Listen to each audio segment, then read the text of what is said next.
Bueno, nos encontramos con Voluspa Jarpa, artista nacional, en la exposición, y de pronto ya no había más orilla, en la segunda parte de este proyecto de Miguel López y de Gala Berger, que en el fondo curaron y se metieron a investigar la colección del Posto y produjeron esta exposición en dos partes, que en primera instancia se refería a lo líquido y a lo húmedo, y en esta segunda entrega en torno a lo desértico y a lo árido. Dentro de ellos hay muchos artistas de distintas generaciones y de distintas geografías también, y nos encontramos con tu obra, Voluspa, que es una obra, si no me equivoco, del año 99, de la serie Primera Persona Plural, y que se muestra por primera vez en Chile. Entonces, en el fondo, la idea de esta conversación es dar un poco vuelta en torno a problemas que sobrepasan esta obra, sin duda, y que se encuentran en tu práctica, pero que por ahí esta imagen en específico nos permiten, como una fisura, volver y entrar a esos lugares. Entonces, lo primero que me gustaría saber es un poco el devenir de esta obra, una obra que se mostró por primera y última vez en Holanda y que vuelve a Chile. Entonces, en ese sentido, quiero saber un poco de ese proceso y de esa etapa ya a principios de los 2000. Claro, una obra curiosa en varios sentidos. Si lo miro retrospectivamente, ¿no? Efectivamente, la hice el 99 y la mostré el 2000, o en diciembre del 99, no me acuerdo. Si la mostré al comienzo del 2000 o en diciembre del 99 en Holanda, en una exposición que se llamaba First Person Plural, y que era muy importante para mí el título de esa exposición, ¿no? Siempre me pareció muy curiosa la primera persona del plural. Siempre he tenido esa pregunta. ¿Pero ¿no? tenía que ver con el problema de esa persona a nivel como narrativo? Pero también, ¿o a nivel colectivo? Las dos cosas, ¿no? Como esa pregunta de quién es esa primera persona del plural.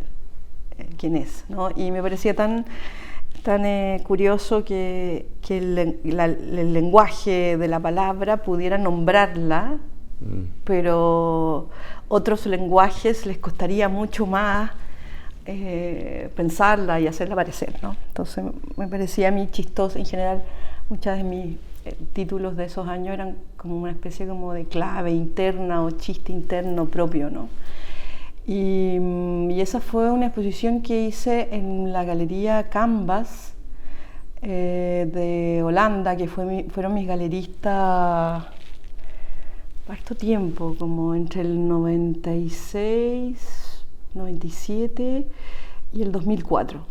Después los socios se separaron y a mí yo tenía más relación con el socio que se fue, digamos, ¿no? De la galería, entonces era mi primera experiencia de galería, ¿no? Tampoco nunca había tenido una galería en Chile, y galería en Chile no lo tuve nunca por muchos años, mucho después de eso.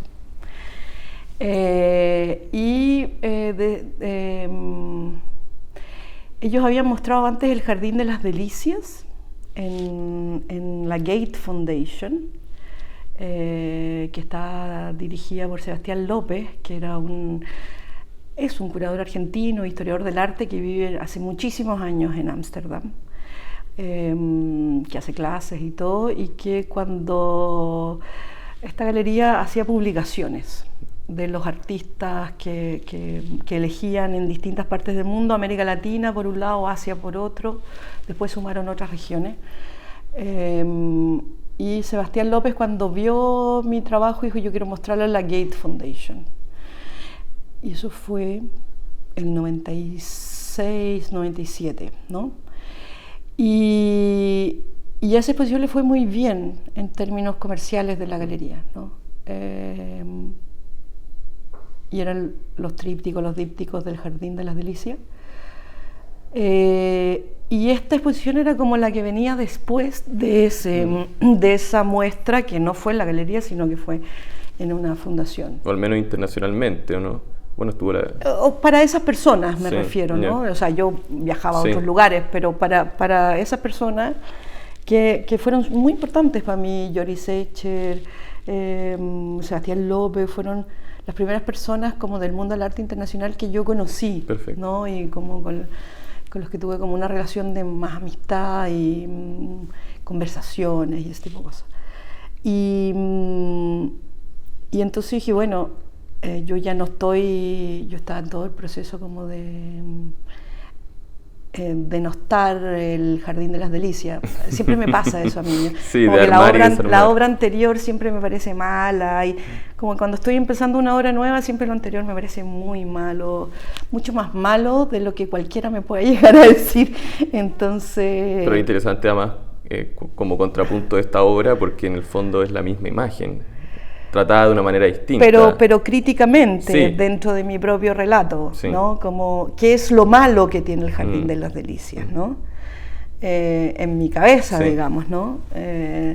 Entonces, claro, es como una autocrítica, ¿no? Porque está hecho tiempo después. Pero sin embargo había algo ahí en el Jardín de las Delicias que me parecía lo suficientemente interesante como para tratar de volver a hacer algo que no estaba en el Jardín de las Delicias y que me parecía importante hacerlo. Me refiero solamente a esta obra, porque las otras obras de esa exposición no tenían que ver con eso, no tenían que ver con el Jardín de las Delicias. Esta era la única que era como una especie como de autocita o corrección, diría yo, ¿no? Como un intento de corrección. Me gusta esa idea, porque en el fondo, al revisar los archivos que hay de esa exposición, fotografía, era bastante heterogéneo también materialmente, o sea, estaba esta misma habitación precaria como en la entrada de la sala, estaba la vista de este glaciar del Perito Moreno, en realidad no sé qué glaciar es, pero la laguna San Rafael, pero pintado sobre una manta, una frazada de emergencia. Sí, entonces también está este primer intento como de salir de la tela, aparecen estos objetos, pero este objeto particularmente es bien especial o bien cargado simbólicamente. Básicamente también es un monumento. Claro, es interesante porque sin duda era una exposición que marcaba algo que yo ya sentía, que era que yo no iba a ser pintora para siempre. O sea, yo creo que mi adscripción conceptual, personal, íntima con el arte provino de mi relación con la pintura, no solamente en la práctica de la pintura, ¿no? Yo estudié historia del arte desde muy chica y estudiaba la vida de los artistas, me sabía las obras, y eso lo hice desde los 11 años porque me parecía que no me parecía nada, era algo que me gustaba hacer, digamos, no es que tuviera algún plan de alguna especie. Entonces, en mi fantasía el artista era el pintor, pero en mi relación con el arte yo ya sentía que aunque yo admirara mucho la historia de la pintura, era una historia pasada, era una historia extemporánea también, ¿no? Había algo físico de la tela en blanco con el palo con pelo untado en una pasta blanda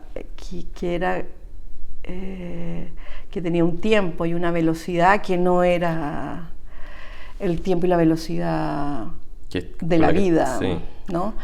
Y por lo tanto habían una serie de cosas de la vida que no podían ingresar a ese lugar, ¿no? A ese espacio. Y tal vez hay artistas que saben productivizar ese tiempo, espacio de la pintura, pero para mí era una incomodidad, ¿no? Sí. Igual es interesante porque en el fondo también en ese momento te estabas refiriendo directa o indirectamente a artistas como Joseph Kosuth o Duchamp con Le Tandoné, entonces también son artistas que tienen como un tratamiento del tiempo fuera del tratamiento del tiempo de la pintura. Claro. La manualidad de la pintura siempre fue un conflicto para mí, no sé explicarlo, como tal vez porque la pintura tiene algo muy performático, en realidad, yo lo considero como es una especie como de prelenguaje performático, corporal, material, ¿no?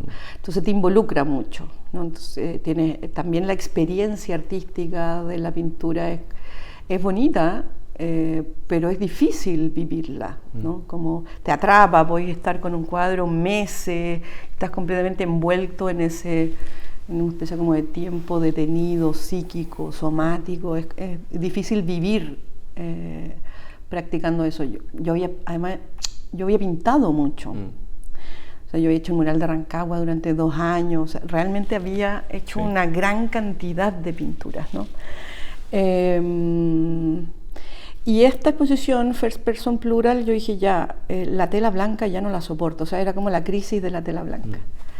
Ya no soporto una nada en términos de significante,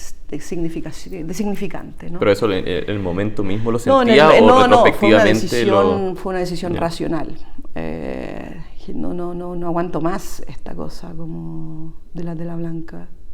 Necesitaba un soporte que conflictuara la imagen, que la tensara, y que viniera de otra procedencia que no fuera pictórica, que fuera industrial, que no fuera decidida por mí, ¿no? Elegida por mí, pero no producida por mí, ¿no? Y para First Person Plural, que tenía que ver con alguna manera, era como el antecedente de la exposición que viene después, Histeria Privada, Historia Pública, que se parecen, ¿no? Histeria Privada, Historia Pública, también hay un nosotros ahí, ¿no?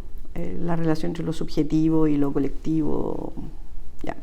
Y esto era como ¿quién es esta? De hecho, tengo en unos cuadernos de esa época como esa pregunta, ¿no? ¿Quién es la primera persona del plural? Yo creo que tenía que ver con mis sentimientos de desarraigo también, o de arraigo, que siempre han sido como... Y ahí decidí usar soportes que significaran cosas. Y entonces dije, ya, ¿cuál es el paño público por excelencia? O sea, el paño que tiene toda la significación de lo que está afuera, ¿no? De lo colectivo. Dije, la bandera. Y lo otro, ¿cuáles son los paños privados? Pero no me interesaban todos los paños privados, ¿no? Sino que me interesaban los paños privados que yo creía que venían de eso que uno veía en ese momento, que era una desigualdad social brutal, siendo borrada a través de mecanismos muy de mercado, ¿no? Tarjetas de crédito, inmobiliaria, como se estaba borrando, pero se empezó a ser prohibido hablar de pobreza de verdad, o era algo que uno sentía. Yo hacía muchas obras que habían tenido que ver con la desigualdad social en mi cabeza, digamos, y de repente eso empezó a ser como no interesante, que es la manera en que se prohíben las cosas en Chile, ¿no? Y ahí dije, ya, ok, voy a pintar la primera bandera. Me acuerdo que averigüé. Tenía la exposición en Holanda y dije, perfecto, lo voy a hacer en Holanda porque no sé si en Chile lo puedo hacer en términos legales, ¿no? Y busqué la ley.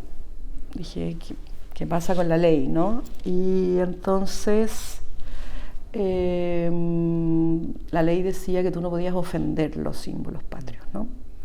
Que una idea subjetiva en el fondo. Y que estoy haciendo una obra de arte, no es en ningún caso ofensivo hacer una obra de arte, ¿no? Pero además, como lo iba a hacer en Holanda, entonces dije, muy bien. Y eran grandes pinturas y una instalación también, y esta mediagüita que estaba al comienzo de la exposición. Y fue mi primera bandera. Y extrañamente... De otras banderas que vinieron también. De otras que vinieron después, ¿no? Y extrañamente habíamos conseguido financiamiento del Rabobank. Yo había conseguido un financiamiento del Rabobank. No me acuerdo cómo. Y entonces, como pago a ese financiamiento del Rabobank, ellos la curadora del Rabobank iba a elegir una obra en la exposición.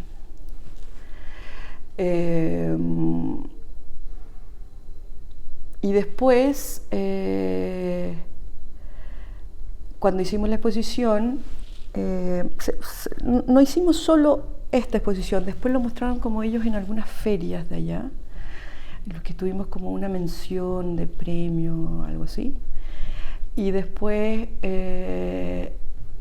la galería, lo que hacía esa galería era quedarse la galería con algunas obras, te las pagaban. Perfecto. Para... Era una mezcla entre colección, galería. Sí, porque tenían un curioso sistema, que yo no lo encuentro mala idea, no es mi rubro, pero que la galería compraba una cantidad de obras que arrendaba, hacía contratos de arriendo. Entonces ofrecía a bancos, cosas, no sé qué, y ofrecía grupos de obra, ¿no? Entonces esta obra la termina comprando la galería, al igual que el Jardín de las Delicias. Sí. Y después, cuando los socios se dividen, y Joris es el que se va, él se queda con mis obras, porque en realidad la relación que él tenía era conmigo. Yo tenía la relación con él, digamos, no con el otro socio, que era Martín, que veía Asia, y Joris veía América Latina. Y ahí quedó. Muchísimos años, muchos años, sí. No sé cuánto, como 16 años o 17 años. Y en un momento, a ver, y para mí fue importante hacerla y mostrarla en Holanda primero, porque igual me da un poco de miedo mostrarla acá. Después, cuando ya la hice, se me quitó el miedo, hice la serie de las banderas, digamos, sí. ¿No? Pero cuando hice esta no estaba segura si lo podía hacer o no lo podía hacer, ¿no? Pues me di cuenta que sí.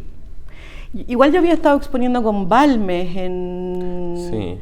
Y Balmes tenía unas series de... Sí, y Balmes tenía unas series de bandera, pero claro, no era tan desplegada la bandera, eran como unas banderitas más chicas, ¿no? Y eso fue. Entonces quedó muchos años en esta colección en Holanda y después... Y en realidad es la primera vez que se muestra en Chile porque estuvo en Holanda todo este tiempo. Sí. No, pero es interesante también pensar que en tu obra siempre está esa idea de mirar las imágenes como sujetos que se resisten a cosas. En algunos casos se resisten a aparecer, en otros no sé, entonces también por ahí hay obras que es bueno verlas después de tiempo y me interesa pensar también en esa primera persona plural y en relación como a lo narrativo que es eso, y que es una cosa que en esta publicación que se publica te refiere a esta obra particularmente como una obra que te parece profundamente narrativa y que en la siguiente exposición decides hacer una obra que sea más eficiente, lo tengo escrito, más sintética y menos narrativa, lo cual es muy divertido en retrospectiva al ver tu trabajo ya después de estos 30 años de producción. Y a mí me interesa esta obra porque creo que viéndola en relación a otras obras, ya sea de época o posteriori, produce una clase de tiempo que es distinto al tiempo de las otras imágenes. Como siempre un trabajo, ya bueno, los archivos desclasificados es un trabajo arqueológico en el fondo, de rescate y de encuentro. En los eriazos, eriazos previos a este digo, es un trabajo sumamente arraigado en el presente. Recientemente, ya en los últimos 5 años, aparentemente esas dos líneas se cruzan, pero nunca ha habido, o yo no he encontrado, un grado de ficción similar a este. Invención. Sí. Tal vez era eso lo que estaba reprimiendo en ese texto, si es que lo pienso hoy día. Claro, tal vez no tenía que ver con lo narrativo, representacional, tenía que ver con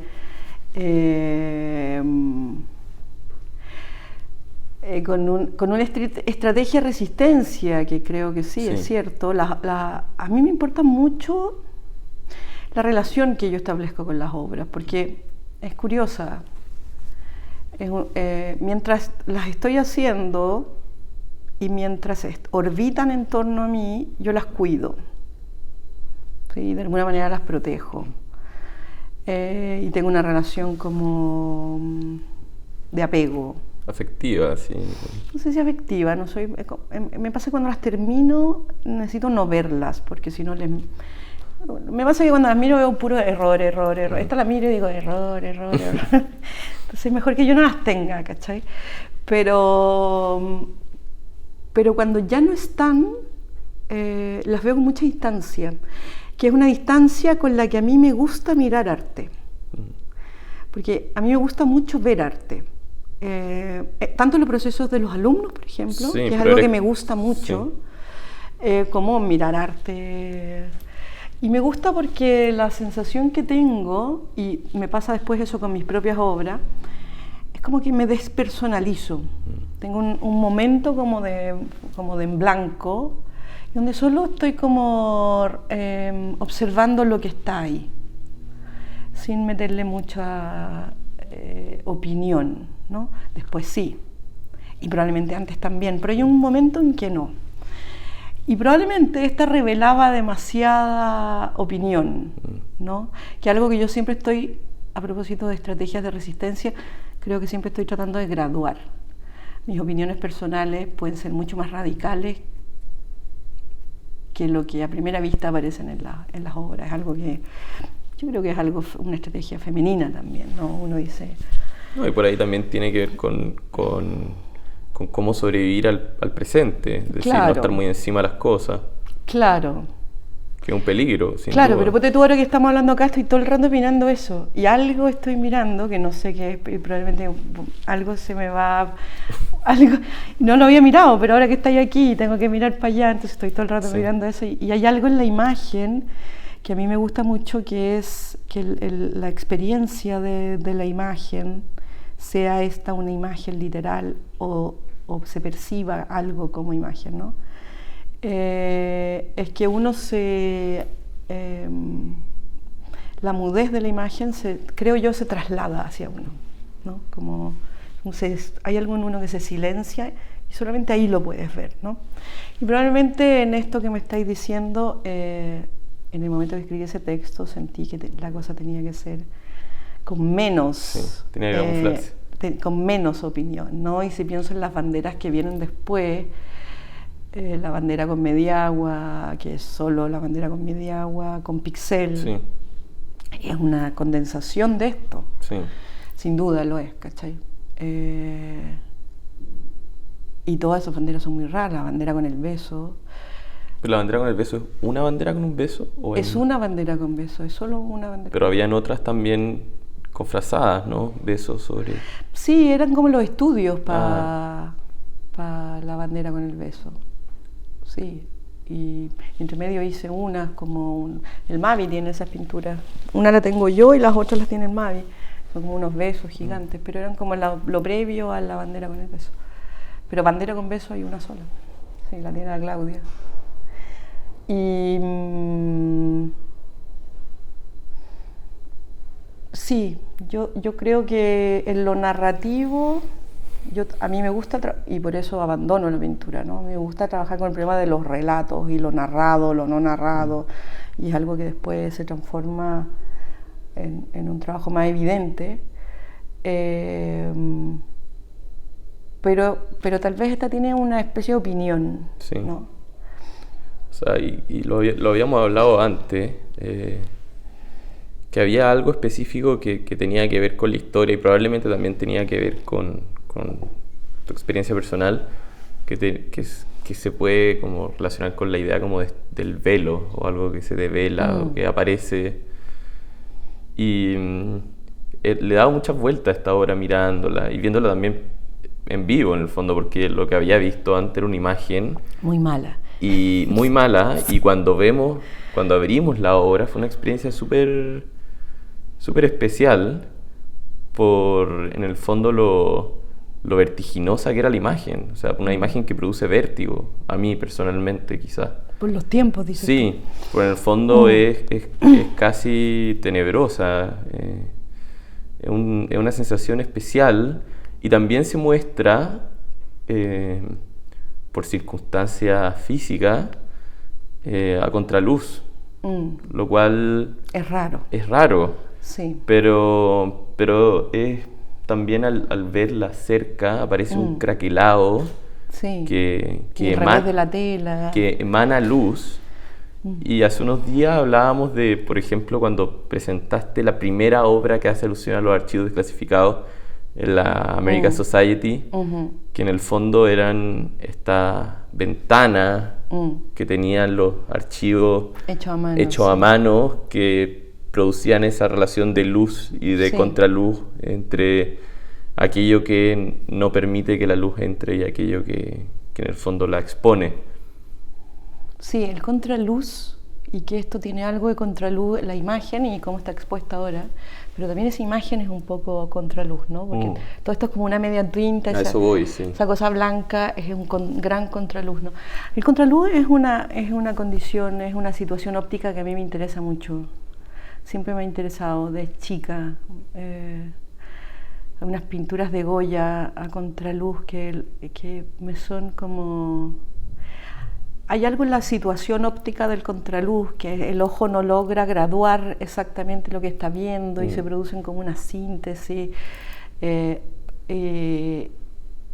es el barroco, es lo contrario al barroco, ¿no? Y la luz está atrás, no está adelante. El encandilamiento, el límite óptico del ojo con el contraluz, ¿no? Sí, que ahora que me decís tiene que ver con ese estado, por ejemplo, de pasar de mucha oscuridad a luz, con ese aturdimiento. Como ver, no ver, ¿no? Sí. Por ejemplo, y también uno dice, ya, hay una limitación en el ojo que te produce una sensación física, psíquica, ¿no?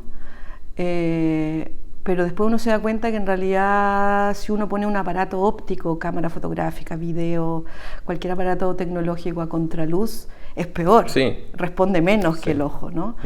Entonces, sí, es verdad. Tal vez hay ciertas cosas que solo se pueden ver a contraluz, algo así, ¿no? Pero claro, con respecto al tiempo, a mí también me asombra, aunque no me asombra tanto, pero me asombra también. Cuando la vimos acá por primera vez, cuando llegó, que no me acuerdo qué año fue, pero fue antes del estallido social. Pero al verla ahora, fue como... claro, hacer el cruce con la destrucción... como que uno ya pudiera suponer que esa destrucción podía suceder, era factible, ¿no? Y la mediagua en esta imagen tenía que ver con eso, con hacer presente, mis mediaguas siempre tuvieron que ver con eso, ¿no? Con hacer presente algo que yo creo que tiene que ver con la primera persona del plural. ¿Cómo haces una república, un país, un nosotros, un colectivo, cuando tienes una desigualdad social que no permite que las personas se sientan parte de un mismo lugar, ¿no? Eso sucede en toda América Latina, digamos, ¿no? Ese es el gran fracaso latinoamericano, sigue siendo ese, ¿no? Y Chile no es el país más brutalmente extremo en ese sentido, pero la desigualdad social y la pobreza que uno veía, por ejemplo, en el centro, en los Heriazos, estoy hablando de la primera época de la transición, de donde todavía se veía la pobreza, la dictadura muy presente en la ciudad. Era evidente que iba a ser un conflicto alguna vez. Como hoy es evidente que va a seguir siendo un conflicto. Los países que resuelven eso resuelven una cierta estabilidad histórico-política, ¿no?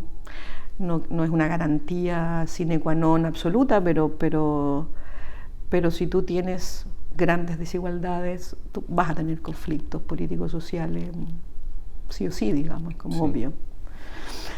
Entonces, en ese sentido, no es tan vertiginosa, ¿no? Tal vez lo único vertiginoso que tiene es haber pensado en eso en un momento en que se suponía que no había que pensar en eso, no, 99. No, y que existía una relación también como individual con la ciudad que era distinta, sin duda. No, y había un desarrollo urbano, carreteras, este mismo barrio, o sea, había todo un desarrollo de mejoramiento de tanto de los espacios públicos como de la ciudad en su cara más exitosa, empresarial, ¿no? Pero había algo que era un maquillaje también, y no había que ser tan agudo para darse cuenta. No, y pienso en el altar patrio también, Claro. como esta figura que desaparece, tal como desaparece en el fondo de la discusión pública, desaparece de tu obra también. O sea, es una figura que está desde el 95 hasta el 2000, y esto es la última representación que hay del altar patrio, ¿no? Bueno, porque acuérdate que después el propio Estado saca a eso voy, el monumento. Sí. Ahora es divertido, hay tanto escándalo con los monumentos, pero en este caso el Estado dijo ya, este monumento ya no es posible acá, eso lo hizo Lagos, ¿no? Yo me acuerdo porque hice justo en ese tiempo fui a grabar y tengo como las fotos y las grabaciones entre medio de cuando estaban sacando todo esto. Y era bien impresionante, lo hicimos en un ejercicio que creo que lo hizo justamente la Cecilia Branson con la Jo, invitaron a una curadora, que no me acuerdo el nombre, pero esta curadora hizo un ejercicio con una serie de artistas sobre el antimonumento. Entonces tú tenías que elegir qué era para ti el antimonumento, y justo en ese momento estaban desmantelando esto. Estaba todo cerrado y lo estaban desmantelando, y fuimos todas a mirar por las rendijas y a sacar unas fotos así a través de las rendijas, cuando uno veía que todo esto estaba siendo desmantelado. La llama de la libertad, el altar, que era esa cosa como media azteca que tenía este lugar, el monumento, el plinto, porque abajo está la cripta. Abajo hay una cripta, ¿cachai? Y eso fue desmantelado. Yo no sé si ahora se puede acceder a esa cripta, tengo la impresión que no sé qué pasó con eso. Pero el propio Estado decidió que ya este lugar no era posible, ¿no? Es divertido pensar en eso y en el Baquedano, ¿no? Como no, y por eso suceden esos cambios, ¿no? No, por eso también me gustó lo que dijiste como en torno a la idea como del antimonumento, si en realidad existe el antimonumento. O sea, si el monumento es una figura etérea que, aunque materialmente no se encuentre, permanece, como lo que ocurre efectivamente con Baquedano también. Claro, pues es interesante que esa configuración es la que hace Pinochet, y la hace porque él se va a enterrar ahí. Y traslada los restos de O'Higgins, los entierra. Sí. ¿Tú alguna vez fuiste a ese lugar? Impresionante. Era impresionante. Yo bajé, fui, muchas veces fui. Era impresionante. Era una cosa así, todo de mármol blanco, con el escudo tallado, grande, no gigante, pero para la escala chilena era grande. Pero era como un hogar. Como un hogar para muertos. Era una cripta. Sí, digo, como pensando en esta casa. Porque además Pinochet suponía que él se iba a enterrar ahí, junto con O'Higgins. Después creo que cuando Lagos saca todo esto, tapado, porque además nosotros para poder ir a verlo, como que no tenía perspectiva, tenía que ir a mirar como por las rendijas, ¿cachai? Y era bien impresionante alcanzamos a ver cómo habían desmantelado me acuerdo perfecto la base, el plinto, que era de mármol, entonces estaban como habían sacado el recubrimiento de mármol y los relieves, los sobrerelieves, y estaba la base solo como en cemento, el plinto como ya, ¿cachai? Y claro, y yo creo que es distinto el monumento a la escultura. En términos artísticos, nosotros hablamos de escultura, ¿no? Y esa escultura, esa o la otra, estarán en otros lugares, pero el construir un lugar que se llame monumento y que la gente se ordene en torno a eso y acepte espacio físico, psíquico, político, histórico, eso es lo que cambia. Sí, bueno, es de administración simbólica. Es una administración simbólica absoluta, narrativa. Completamente narrativa, porque son condensaciones narrativas, ¿no? Y es atractivo ver cómo las condensaciones narrativas, los grandes relatos oficiales, públicos, que homogenizan los conflictos, porque para eso se construyen, ¿no? Sí. Para que los conflictos queden bajo un velo. Entonces tenemos todos estos conflictos, pero bueno, tenemos este velo que ordena toda esa diversidad infinita de conflictos, ¿no? Y cuando eso se retira, lo que se retira es ese velo y lo que te aparecen son los conflictos que siempre han estado ahí, ¿no? Sin embargo, ya no hay un velo que los ordene, ¿no? Los tape, porque para ordenarlo hay que taparlo un poco. Se pueden ver, es como, puede ser un poco a contraluz, traslúcido, pero no pueden estar siempre expuestos, ¿no? Igual es algo que también hemos conversado y que a mí también me interesa porque en el fondo esta idea de que hay algo que se levanta y aparece está muy atravesado por una idea que en el fondo recorre toda tu obra, que tiene que ver como con la verdad, con la idea de una verdad que aparece. Y creo que ese problema es un problema profundamente contingente en nuestro presente, sí. En un presente en donde la realidad también es un concepto bien líquido, pero como opaco incluso. No es acceder a esta verdad, no, en el fondo no. Por ahí ya produce otra clase de capa aún más profunda. Claro, se hizo más complejo sí. El problema de la verdad.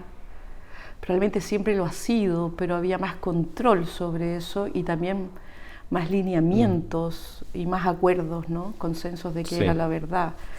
Y a mí siempre me gustaba pensar en lo que decía Hannah Arendt en una entrevista en que fuma mucho, y que ella discutía la verdad de los hechos, ¿no? O sea, la verdad es la verdad de los hechos, punto, ¿no? Como, o sea, no en la desesperación traumática que se tiene que ver mucho con el trauma, sí. De qué sucedió y qué no sucedió, ¿no? Entonces, y yo creo que generacionalmente yo también comparto ese trauma de la Guerra Fría, ¿no? Porque la Guerra Fría administra, transforma en una administración burocrática aquello que viene del poder monárquico, que es el secreto, básicamente, ¿no? O sea, y el secreto es lo opaco. Sí. Entonces, el poder ocurre porque hay un secreto. Por lo tanto, hay cosas que no puedes saber. Y de ahí el ejercicio de la historia. El ejercicio del historiador siempre está tratando de, creo yo, sí. Algunos no, pero supone que ese ejercicio como medio arqueológico, de ver qué pasó y qué no pasó, ¿no? Pero es siempre a contrapelo de lo que ya está dicho. Y lo que ya está dicho para ocultar algo, ¿no? Es una lógica del poder, es muy, muy occidental.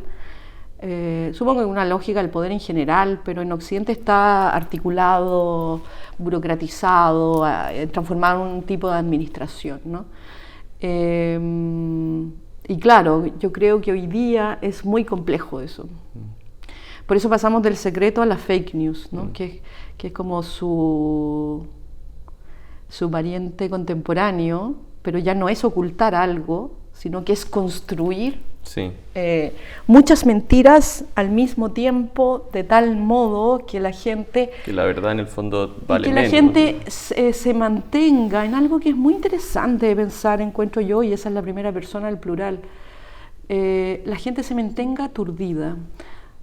Nos mantengamos sin saber y sin poder saber lo que está pasando. Eso funcionaba en la Guerra Fría, pero ahora sigue funcionando de otra manera, ¿no? Como, entonces el otro día estaba escuchando cómo funcionaban estos bots y estas cosas, impresionantes, son como industrias de realidad. De fabricar a través de una especie de lógica causa-efecto mínima, fabricar narrativas falsas y múltiples. Pero son tantas, ahora estaba viendo lo que pasa con los bolsonaristas y es digno de análisis. El rezo a lo extraterrestre. No, es digno de análisis de la época, digamos. O sea, es como... tal vez en la Guerra Fría, el secreto, la borradura, producía una especie como de silenciamiento, de desconfianza, algo que se veía mucho en Chile. Esta cosa solapada, eso que no se dice, la gente lo siente pero no lo enuncia, una cosa como que tiene que ver con el silencio. Pero la fake news y la industria de la fake news produce delirio colectivo, es muy... Lo estoy siguiendo mucho estos días y me impresiona mucho lo infinitamente vulnerables y frágiles que somos a los relatos. Que es como si fuéramos niños, como si hay una parte de nuestra psiquis que tiene que ver con lo que los padres te decían, como si nunca pudieras salir de ese estado de infantilización, ¿no? Y eso me llama mucho la atención, como la gente cree cualquier cosa. No, pero a mí lo que me parece interesante de la fake news, que también produce grados de encuentro colectivo en torno a cosas, como con profunda pasión incluso, como por... Solo con pasión. Sí, como profunda pasión. Yo hace años, me acuerdo cuando recién había salido el juego, el Pokémon Go, me acordaba de ti, porque en el fondo los espacios de encuentro eran los monumentos. Y no solo eran los monumentos, sino que también los mismos personas que participaban producían monumentos. Yo me acuerdo en un momento hice unos recorridos por la ciudad, como buscando y encontrándome con gente. Entonces estaba el monumento del perro que hacía pipí, como cosas de esa clase. Y a mí me apasionaba a mí ver esa clase de compromiso también como con grados de colectividad tan fuertes, curiosamente. También atravesados por, obviamente, la individualidad. Claro, porque yo me imagino, creo, siento, que la primera persona, el plural, ese nosotros, es más arcaico que el yo, es anterior, es una memoria anterior. Bueno, porque me imagino que hemos sobrevivido porque somos capaces de generar un nosotros, ¿no? Como los mamíferos superiores generan estas cosas, ¿no? Y yo siempre he pensado que ese nosotros es más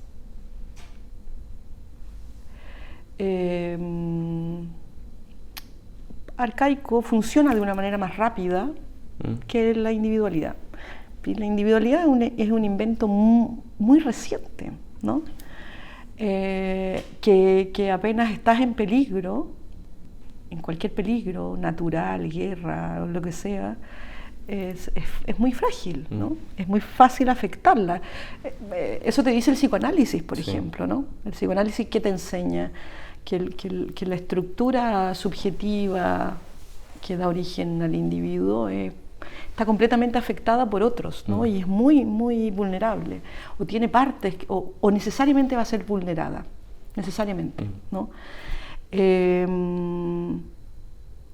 Entonces, eso que me estáis hablando, me acuerdo cuando las personas andaban como, que duró poco también. Poco. Sí, parecía que iba a ser un fenómeno muy grande, pero algo no prendió.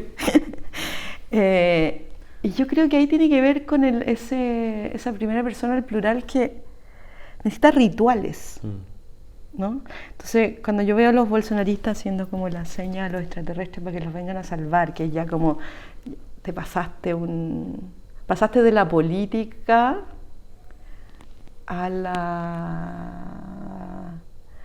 ¿A qué? ¿Cómo se llama eso? No Al, sé. al delirio colectivo, ¿no? Pero la política tiene algo de delirio colectivo siempre, es como una barra de fútbol, es como si esto no es como yo pienso, me voy a morir. Tiene algo muy, creo yo, de ese ritual, de ese rito colectivo, ¿no?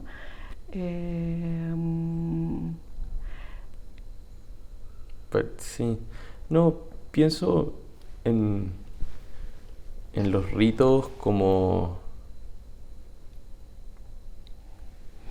estas situaciones que me quedo con lo arcaico, pero que en el fondo aparecen en tu obra también de distintas maneras y en distintos tiempos.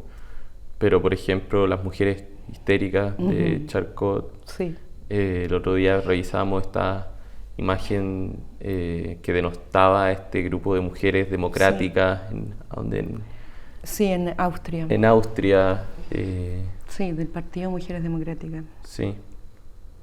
Incluso esta imagen que también en el fondo demuestra como Claro, un rito, aunque sea como el rito de la desaparición. sí. Lo que pasa es que los ritos colectivos cuando no cuajan celebratoriamente, digamos, cuajan destructivamente. Sí, No es tan raro tampoco, porque, qué sé yo, a uno le pasa, a ti te pasa también. sí. Tienes periodos en que eres muy pro, te cuidas y todo eso. Y hay periodos que eres muy autodestructivo, digamos, Sí. como parte del aprendizaje, ¿no? Pero claro, sí, es verdad, en las obras de mujeres que tengo, es que yo he aprendido mucho de esas historias fallidas o afectadas, colectivas de las mujeres, ¿no? Porque, y me refiero al trabajo de la histérica y me refiero al trabajo con las mujeres de Viena, que está en Art der Views, ¿no? Ahora la estamos mostrando hoy día, de hecho inauguramos las pinturitas esas En Berlín. En Berlín, sí. Y claro, las mujeres al ser sujetos que han sufrido una serie de capas de subalternización, porque no es una, va por distintos lados, político, sexual, económico, contractual dentro de la sociedad, ¿no? Médico, por ejemplo, la relación con la maternidad. Las sociedades masculinas castigan la maternidad, ¿no? Entienden la maternidad como una vulnerabilidad, por ejemplo, ¿no? Y entonces es bonita la historia, en esas historias de las mujeres. De hecho, el otro día leí un artículo de algo que tiene que ver con el trabajo de las mujeres histéricas, Plaga, Soma y todos esos trabajos. Un artículo decía, las histéricas fueron las primeras feministas, ¿no? Que era obvio, digamos, era como obvio, o sea, de hecho, todas las mujeres histéricas afectadas en Europa, que yo ahora lo cruzo también hay una cruza con los zoológicos humanos que es interesante. Sí. Cuando se expresaron monstruosamente, pero colectivamente. Porque la opresión era para todo el grupo, digamos, ¿no? Sí. Probablemente hubo muchas que pudieron negociar eso y otras que no pudieron negociarlo, ¿no? Que no pudieron resistirlo, a propósito de la idea de las obras como resistencia, como si fueran unos personajes que resisten, ¿no? Que me gusta eso que dijiste. Pero también me gusta que en el fondo lo que producen esas situaciones son como tipos de miradas. Claro. Y por ahí me gusta la mirada de esta obra específicamente, porque incluso compositivamente como que tiende al error. Sí, absolutamente. Y probablemente tiene que ver con ese ejercicio crítico al cual te refería en relación al Jardín de las Delicias, pero también tiene un grado de frialdad en cuanto incluso al color, o sea, es una pintura monocromática. Sorda. Sí, pero y que no aparece después en las otras banderas. Sí. Sí. Bueno, pero es que yo creo que tiene cosas que son como muy propias de lo que estamos hablando tal vez de algo que me pasa a mí, que me lo critico mucho, que es que para mí los materiales, los lenguajes, responden a urgencias. A urgencias de los procesos que estoy tratando como de articular, ¿no? Y siempre pienso que son terminales. Siempre, y creo que esta bandera lo recoge bien. Esta bandera, más que las otras pinturas que estaban en la exposición First Person Plural, era terminal de algo. Yo siempre tengo la sensación de... Eso siempre los como procesos son terminales. Es la última vez que lo hago. Sí. Y nunca lo es. Bueno, en algunos casos sí. Bueno, quién sabe. Sí. Tal vez algún día sea cierto, pero me gusta jugar con la idea y necesito sentir que una obra es el final,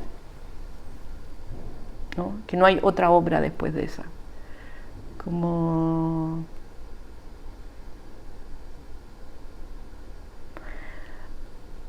Pero eso también produce como un tipo de relación tuya material.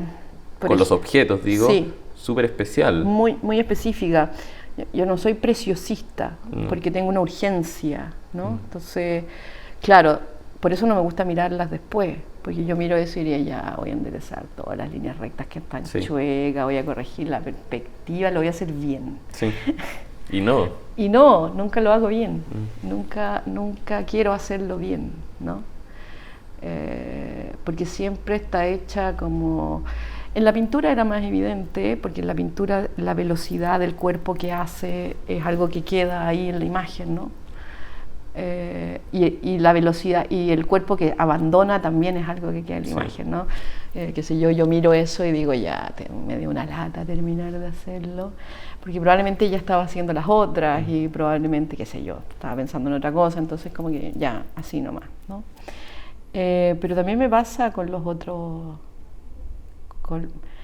Me canso de cuidar esos materiales, ¿no? Como, con los archivos me pasa también, ¿no? Con los archivos cortados láser, que en una extrema fragilidad, que se van a romper todos y que cuál es el milímetro antes de que se rompan. Pero entre medio muchos se rompen, ¿no? Y cuidarlos es cuidar algo que es algo que tú decís... No tengo energía para cuidar esto por mucho tiempo, ¿no? ¿Y tú sientes que... Me gusta eso porque es como una tendencia personal al fracaso y me interesa pensar cómo... Porque claramente, a ver, el primer Heriazo es del 92, eso es hace 30 años. O sea, produce... Hay un grado de... No sé la palabra indicada, pero hay un grado como de progreso, o no progreso, pero de cambio en tu obra. Y me interesa pensar como qué grado de ocupación tiene hoy en tu práctica la idea misma del fracaso. O sea, hace un par de semanas presentaste una ponencia para el encuentro de la Chile sobre iconoclasia y monumentos, etcétera. Y en el fondo el texto que escribiste se relacionaba bastante con la idea del fracaso, no solo como fracaso ya político, social, sino como fracaso incluso personal, de relación con las cosas. Entonces me interesa pensar si a mí también me gusta la idea, fíjate, del fracaso y lo fallido, ¿no? Y me gusta pensarlo en mí. Y creo que cuando hago una obra, ahora estoy haciendo una obra que estoy segura que va a fracasar. Y solo puedo hacerla en ese nervio, ¿no? En ese miedo, me da terror. Porque la gente tal vez no sabe que de las cosas más difíciles con las que un artista maneja es la invención del lenguaje que tiene que, de nada, en realidad, se enfrenta a una nada, ¿no?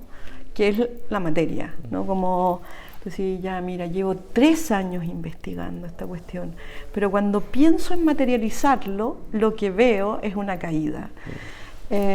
¿Por qué? Porque siempre de la idea, sobre todo ideas que tienen mucha investigación, que no sé, los desclasificados, yo no sé, me leí todas esas huevas, muchos años, ¿cachai? Y cuando tienes que materializarlo, tú dices, evidentemente voy a fracasar. Si no puede nada en el arte contener todo este proceso. O sea, evidentemente el arte es una reducción, ¿no? A veces esas reducciones, esas condensaciones, sin que uno racionalmente pueda saber si va a resultar o no, a veces sintetizan los procesos, otras veces no. Sí. Creo que ese es el fracaso. Entonces creo que a mí me gusta cambiar, yo necesito cambiar de obra, de materiales, de cosas que no conozco, pero no de ideas, porque soy perfectamente capaz de entender, tanto en términos personales como en términos autorales, lo que he hecho desde el 91 en adelante. Soy capaz de entenderlo, ¿cachai?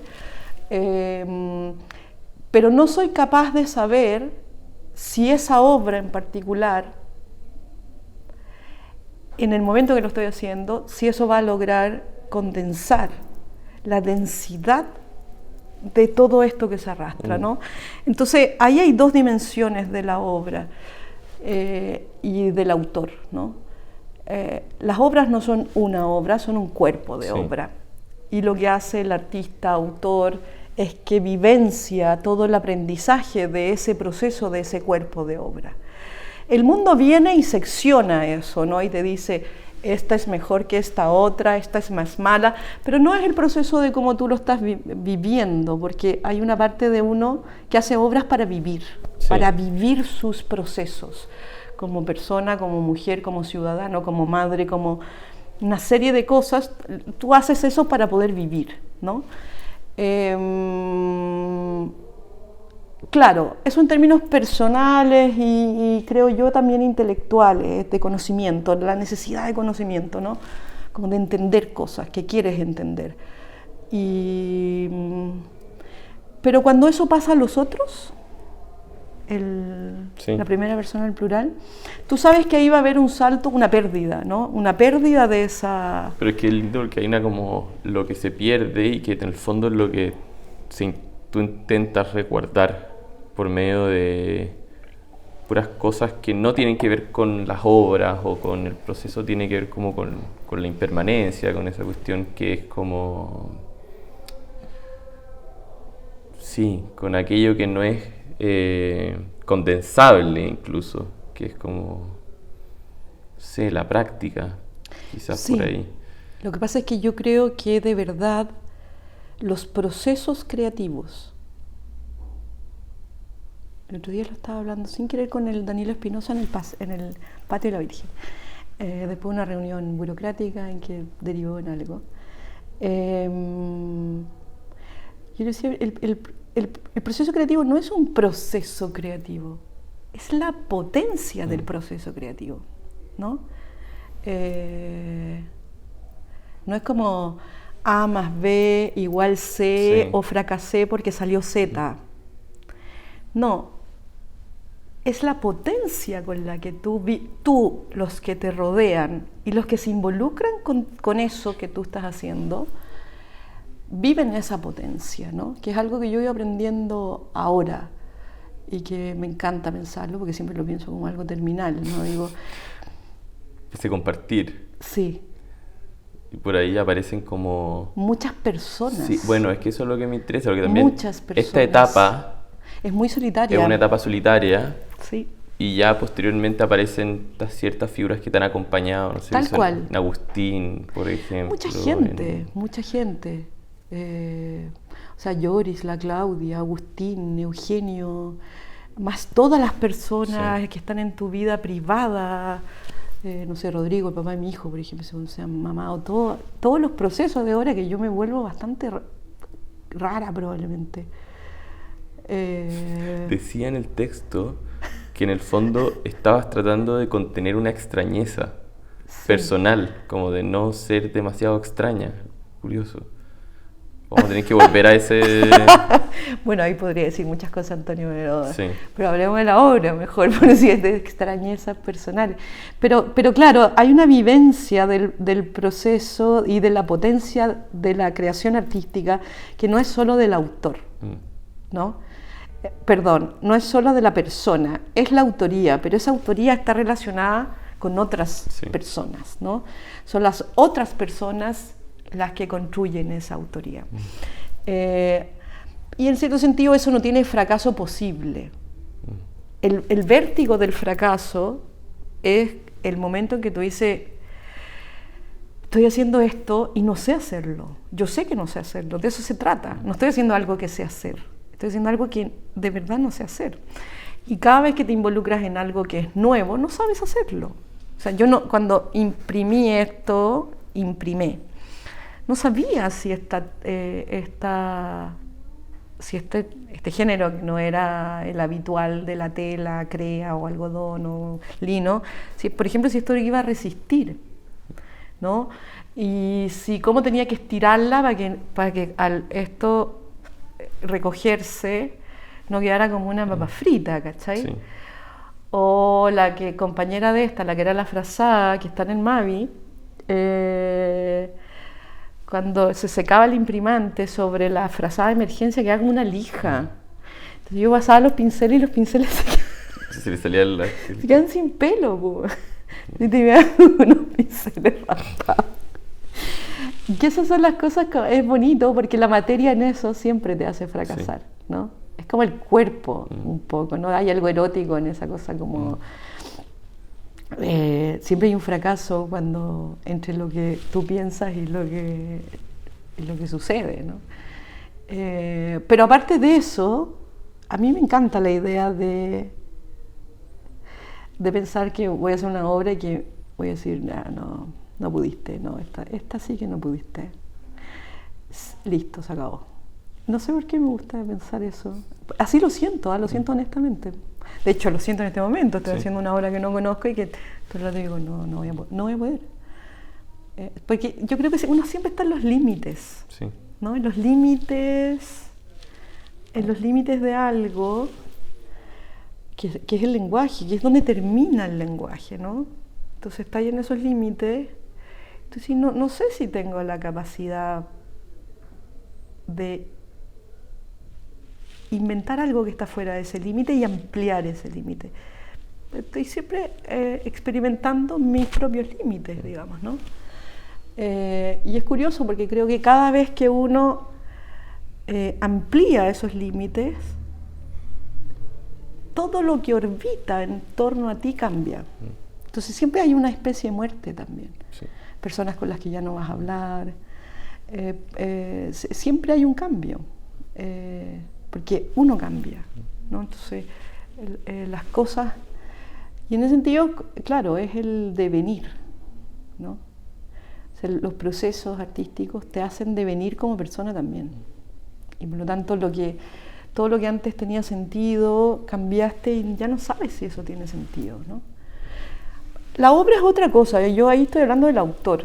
La obra es otra cosa, ¿no? La obra es algo que tú dices... wow, qué impresionante cómo esto se puede parecer al estallido social y está hecho 30 años antes. Y ahí hay un misterio que ni tú sabes y esa mirada no es la tuya, sino que es la mirada que está en los otros, ¿no? Son esa primera persona del plural construye algo sobre eso del que uno ya no tiene control, ¿no? Pero... lo interesante de eso es esa tensión que lo hablaba con la Cecilia Vicuña en esa conversación que tuvimos, cuando yo le preguntaba por la destrucción de sus obras, ¿no? Y me gustó mucho la honestidad, el problema de la verdad, ¿no? Sí. Cuando ella me dice como, no, yo participé de la destrucción de esas obras, porque yo creí así como me decían, que eran malas. Y yo también lo creí. Y me parece como... Claro, a mí eso no me pasa. Yo siempre fui consciente de que no. Por ahí tiene que ver como con la relación con el tiempo, con la historia. No, hay una hueá jodida mía que digo como... No me importa nada lo que alguien diga. No me importa nada. O sea, y ahí hay una cuestión como... Una cierta sabiduría que no sé dónde viene, pero desde joven, como hacía obras muy grandes y siempre he hecho cosas complejas y grandes, entendí que mi responsabilidad llegaba hasta que encontrara a alguien que las cuidara. Sí. Y eso me permitía después desligarme. Entonces eso produjo un sistema de conservación que no dependía de mí, porque si dependiera de mí como persona, yo no tenía cómo cuidar esas obras. ¿Te fijas? Entonces, y creo que solo por eso no se destruyeron.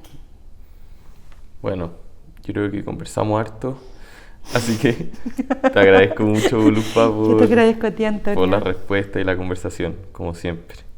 Igualmente, muchas gracias, Antonio.